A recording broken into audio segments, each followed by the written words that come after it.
तो गाइस मंदिर में से घूमने के बाद यहाँ से आप बाहर निकलोगे और यहाँ से ऐसे जाओगे तो लेफ़्ट साइड में मुड़ने के बाद ही आप किले के रास्ते पे पहुँच जाओगे। वहाँ किले में आप एंट्री कर सकते हो। आइए लेके चलता हूँ गाइस मैं आपको वहाँ पे।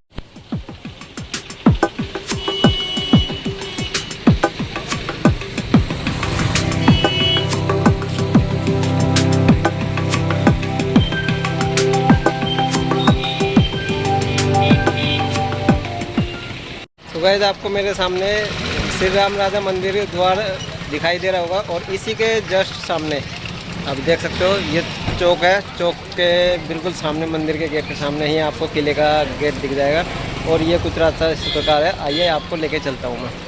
देख रहा है यार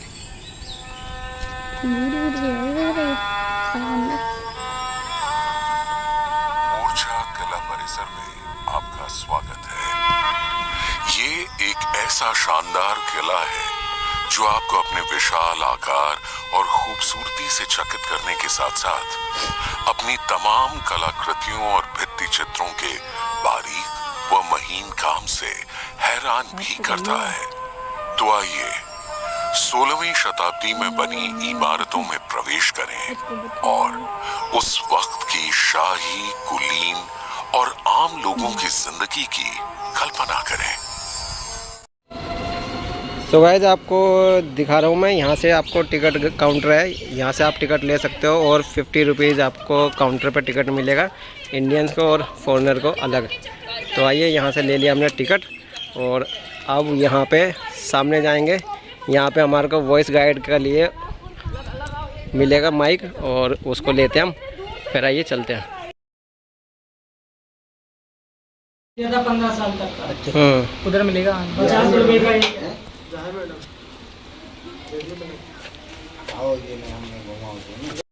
अपने बाईं तरफ मौजूद प्रवेश द्वार को देखें। इस द्वार को कटीला दरवाजा कहते हैं। हमारी बात रिकॉर्ड। क्या आपको द्वार में लगे लोहे के नुकीले कांटे दिखाई दिए? इन्हें दुश्मन सेना के हाथियों द्वारा द्वार को तोड़ने से रोकने के लिए युद्ध नीति के तहत लगवाया गया था। अब वो दूसरा आप अगले पड़ाव दीवाने आम तक पहुंचने के लिए द्वार के दाईं ओर विशाल मेहराब के नीचे वाली सीढ़ियां चढ़िए। चलिए अब हम अपनी खोज की यात्रा पर आगे चलें।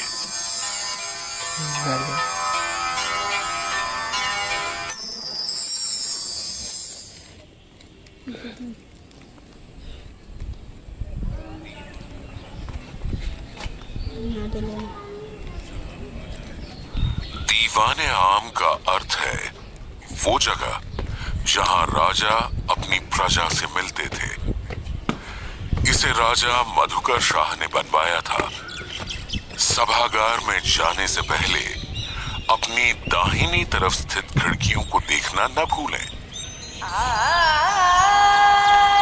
ये खिड़कियां शाही परिवार की महिलाओं के लिए बनवाई गई थी। शाही परिवार के रिवाज के मुताबिक परिवार की महिलाओं को सार्वजनिक रूप से देखे जाने की मनाही थी। इसलिए ये महिलाएं इन खिड़कियों के पीछे बैठकर सभागार में होने वाली कार्यवाही को देखा करती थीं, ताकि वे देख सकें पर देखी न जाएं। इस सभागार का उपयोग राजा द्वारा किया जाता था, जहां राज्य के आम लोग राजा के समक्ष अपनी शिकायतों और समस्याओं को लेकर आते थे।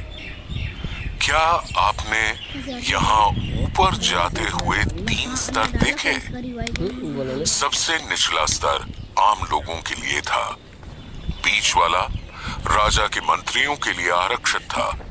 सबसे ऊपर बाईं तरफ राजा के बैठने की जगह थी। आम लोगों को सीधे राजा से मिलने की मनाही थी।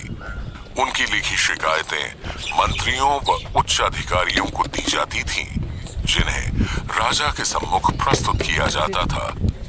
ये एक ऐसा दौर था जब सर्वशक्तिमान राजा, न्यायाधीश और पंचायत दोनों थे और अपने तरीके से न्याय किया करते थे।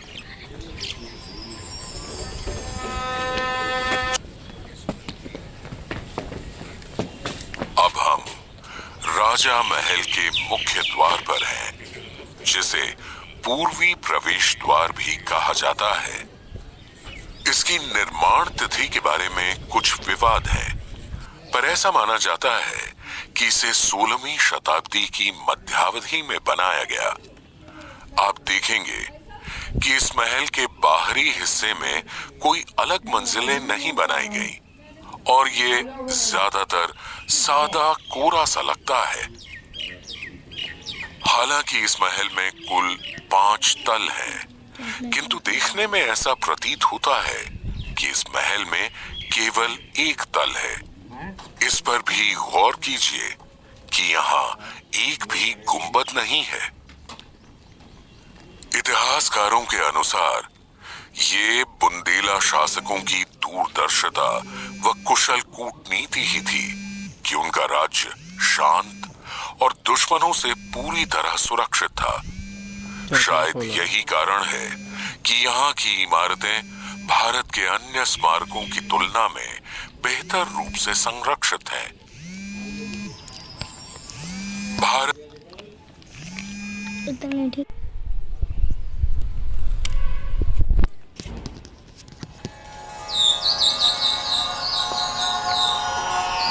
ये राजा महल का भीतरी आंगन है, जिसे मर्दाना या पुरुषों से संबंधित आंगन भी कहा जाता है।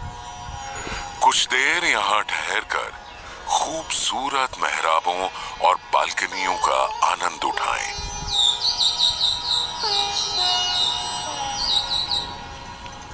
आंगन के दाहिनी ओर उठे हुए मंच का उपयोग संगीत और नृत्य के लिए किया जाता था। यहाँ गायक और वादक सुरों से समा बांधते और घुंघरुओं की आवाज इशारा करती खूबसूरत नर्तकियों के आने की। बुंदेल राजा कला के महान संरक्षक होने के साथ साथ कलाकारों को खूब प्रोत्साहित भी किया करते थे। मंच के पीछे दिख रही इन मेहराबों से राजा समारोह देखा करते थे।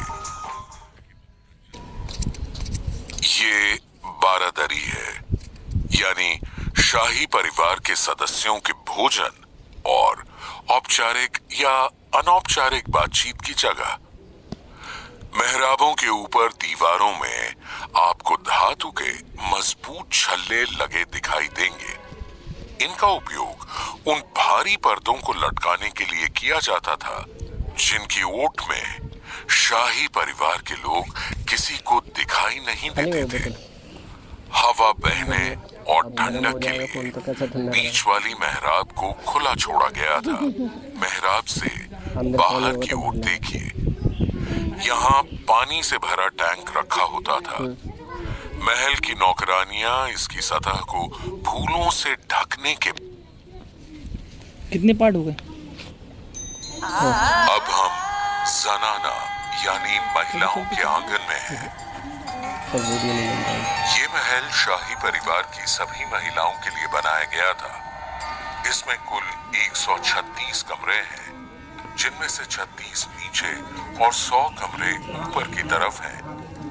उठे हुए प्लेटफॉर्म का उपयोग शाही महिलाओं और उनके परिचारकों के लिए त्योहारों के दौरान किया जाता था, जो अपने पारंपरिक परिधानों में सज धज कर संगीत, नृत्य आदि का आनंद लेते थे। इस आंगन के चारों ओर 7 मुख्य कमरे हैं। एक राजा का शाही कक्ष और बाकी 6 राजा की 6 महिला परिचारिकाओं के लिए थे। तो क्या उनकी एक से अधिक पत्नियां थीं?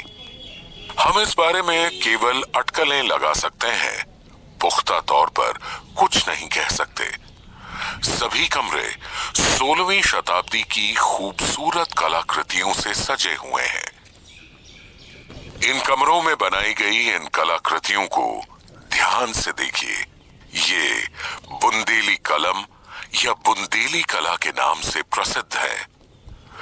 ओरछा के महल, मंदिर और स्मारक एकदम किसी कला दीर्घा की तरह लगते हैं, जिनमें दीवारों और छतों पर बेहतरीन भित्ति चित्र हैं। इन कलाकृतियों में चित्रकारों ने केवल प्राकृतिक रंगों जैसे कि सिनेबार, ऑपिमेंट, एज्यूराइट, अल्ट्रामरीन आदि का उपयोग किया है।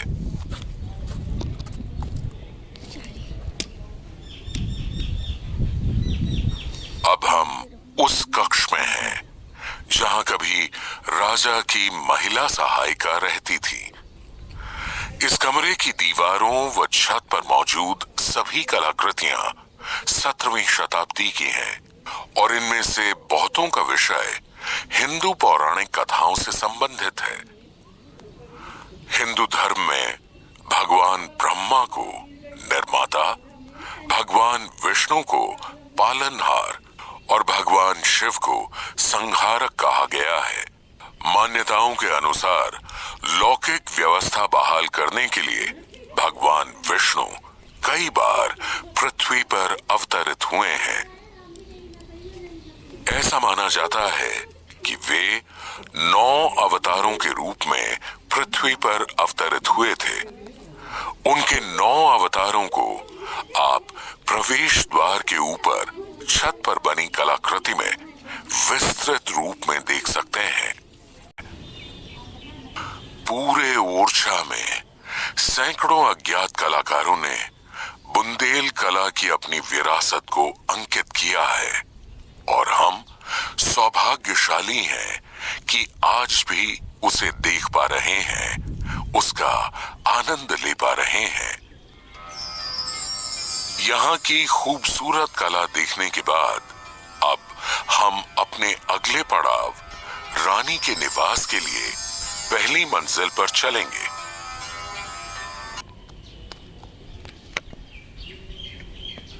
बेजोड़ वास्तुकला और खूबसूरत कलाकृतियों से सुसज्जित शाही महल का ये शानदार हिस्सा रानी का निवास है।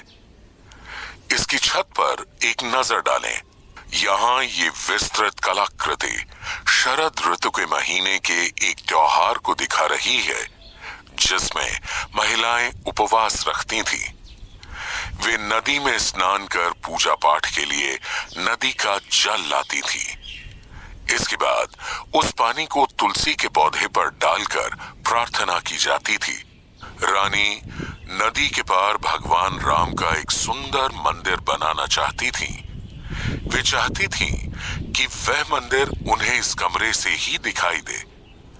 नदी की ओर खुल रही इस छोटी जालीदार खिड़की को देखें। इसके सामने बैठने की जगह है।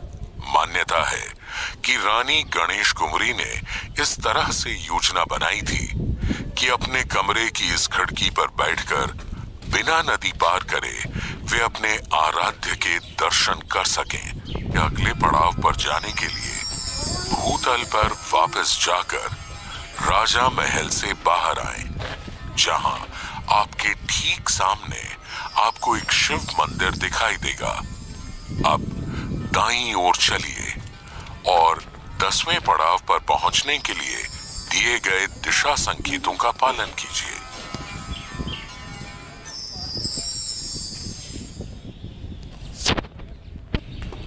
तो गाइस आप मुझे बताएं आपको वीडियो कैसी लग रही है, और वीडियो अच्छी लग रही है तो वीडियो को लाइक कर दें और चैनल को सब्सक्राइब कर दें। तो कैसे लग रही है आपको वीडियो, और जो हम यहाँ पे किला घूम रहे हैं आपको कैसा लग रहा है। ये भाई हमारे साथ आए हैं, इनका नाम है मुकुल और ये हैं हमारे हर्ष भाई। तो भाई ये झांसी के ही रहने वाले हैं और वीडियो को लाइक करना मत भूलें, ठीक है। तो आइए और भी कुछ बाकी है वो भी दिखाऊंगा, बने रहिए वीडियो में। तो गाइस आपको सामने दिख रहा है यहाँ पे होटल शीश महल, और यहाँ पे कोई रुकना चाहता है रुक सकता है, बाकी पता नहीं रुकने नहीं देंगे, है ना। स्पेशल बंदे को रुकने देंगे।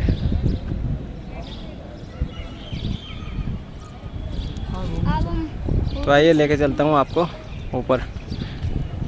ऊपर की साइड जाके देखते हैं कैसा नज़ारा रहेगा यहाँ पे।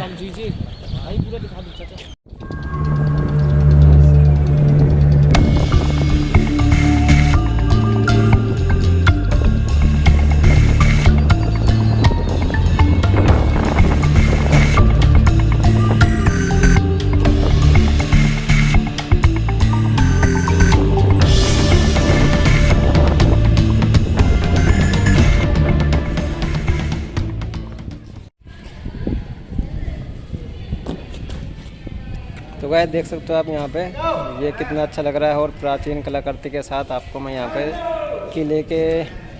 किले में घुमाने की कोशिश कर रहा हूँ। और आप इस वीडियो के माध्यम से यहाँ का लुत्फ़ उठा सकते हो और यहाँ का नज़ारा देख सकते हो। आप लोग कभी भी आ सकते हो यहाँ पे, और 4:30 बजे तक आपको यहाँ पे खुला मिलेगा, टिकट वगैरह बुक हो जाती है। तो आइए चलते हूँ लेके आपको ऊपर की तरफ।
देख सकते हो भाई, यहाँ से फुल व्यू दिखाई दे रहा है आपको। और देख सकते हो पूरा ओरछा का क्षेत्र यहाँ पे दिखाई दे रहा है। वो देखो वो गेट।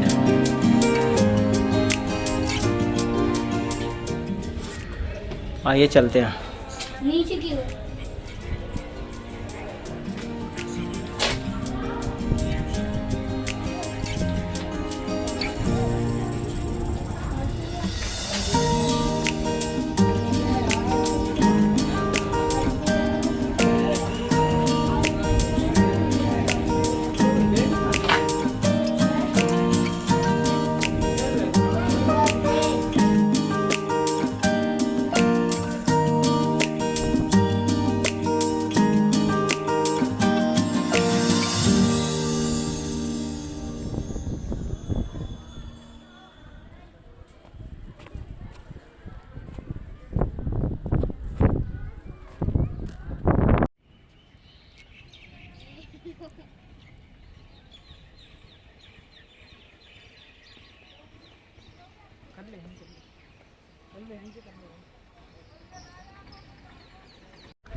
तो गाइस वीडियो को लाइक करें और चैनल को सब्सक्राइब करें, जो यहाँ आसपास के गांव के या इस झांसी क्षेत्र के हैं। तो चैनल को सब्सक्राइब करना मत भूलना और वीडियो को लाइक करके कमेंट ज़रूर करें कि वीडियो कैसी लगी आपको। और कुछ व्यूज़ मैंने आपको दिखाया, ये मैंने जो लिया था वॉकी टॉकी, ये ऑडियो चल रही थी इसमें, जिससे कि मुझे यहाँ पे अच्छी तरह से गाइड किया था इसने ऑडियो के माध्यम से। और आप भी यहाँ पे ले सकते हैं इसको, 20 रुपये शुल्क है मात्र इसका, जिसमें आपको इसे किले के बारे में बहुत कुछ बताया जाएगा। और इसके ज़रिए आप हर जगह का को घूम के अच्छे से इसके बारे में जानकारी ले सकते हैं। तो गाइस अब मैं यहाँ से जाऊँगा बाहर और ब्लॉग का एंड करेंगे। तो आइए चलते हैं बाहर की ओर। तो गाइस हमने यहाँ से ये लिया था ऑडियो टैप रिकॉर्ड, जिसमें कि यहाँ के किले के बारे में संपूर्ण आपको गाइड किया जाता है। और आप यहाँ से 20 रुपये मात्र शुल्क से इसको ले सकते हो। ये देखिए काउंटर से लो जी, जमा कर दो। ये दिखा दीजिए।